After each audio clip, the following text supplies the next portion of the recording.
America is a land of miracles, but most miracles don't happen in hospitals or in churches. They happen inside ordinary people.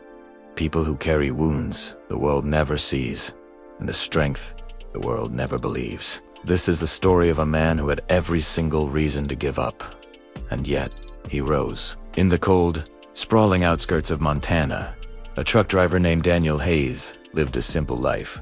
He was a quiet man, a father of one, and a husband trying to hold his family together with nothing but long, lonely miles and tired hands. But fate, as it often does, had other plans. One snowy night, after a grueling 14-hour drive, Daniel's massive truck skidded on a patch of treacherous black ice. In an instant, the world became a symphony of destruction. Metal twisted, glass shattered, and in less than 5 seconds, Daniel's life was torn apart. He woke up in a sterile hospital bed. His legs were crushed, his ribs were broken, and his hope was fading with every shallow breath. The doctors, with grim faces, told him he might never walk again. His wife wept softly by his side. His young son held his hand, his small grip a fragile anchor in a sea of despair. And Daniel just stared at the ceiling, a silent question hanging in the air. Was this it? Was his story already over? For weeks, Daniel was a prisoner in his own body. He couldn't move. He couldn't stand. He couldn't even lift his own weight. The world he knew began to shrink. Friends stopped visiting, their well wishes replaced by an awkward silence. Bills started piling up, each envelope a reminder of a life he could no longer provide for, and his trucking company.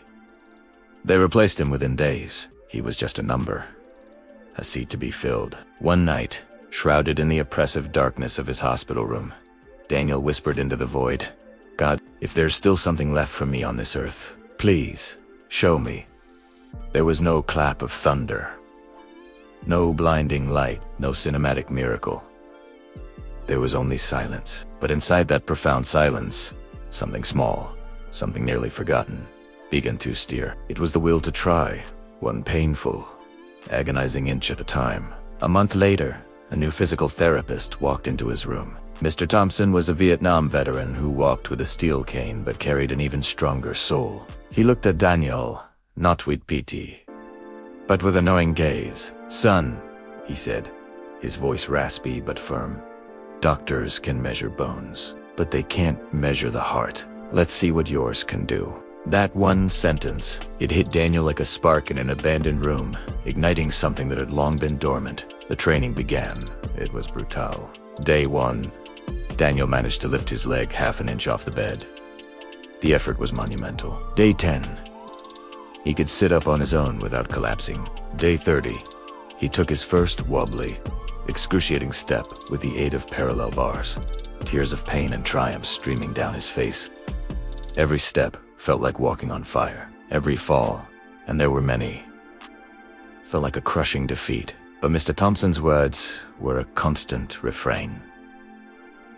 Pain is the price of a miracle.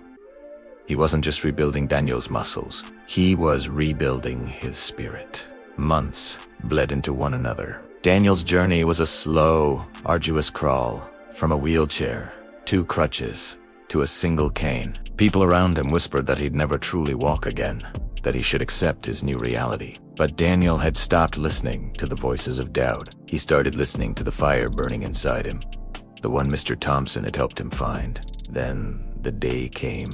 Thompson stood with him at the parallel bars, a familiar scene, but this time the air felt different. "Are you ready?" Thompson asked, his eyes locked on Daniel's. "To take your life back?"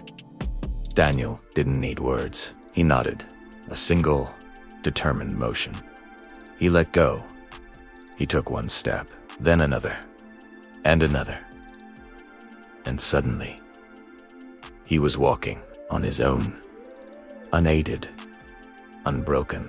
The nurses who had cared for him for months cried openly. The doctors who had given him his prognosis stared in disbelief. And Mr. Thompson, he just smiled, the quiet, proud smile of a father watching his son achieve the impossible. Daniel didn't just walk out of that hospital, he rose. A year later, you wouldn't find Daniel behind the wheel of a big rig. He was doing something far greater. He used his savings, his settlement, everything he had, and opened a rehab center specifically for accident survivors. A place for people who, like him, were told they'd never walk again. People who needed a miracle and someone to believe in them. And on the wall, right above the entrance, he framed the words that had become his mantra. Miracles. Don't happen to the chosen. They happen to the determined.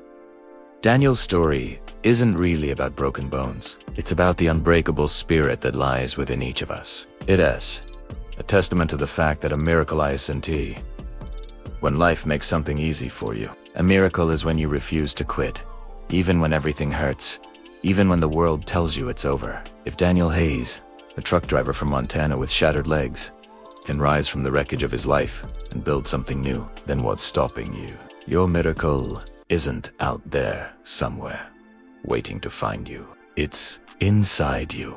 It's been there all along, waiting for the day you decide to fight again.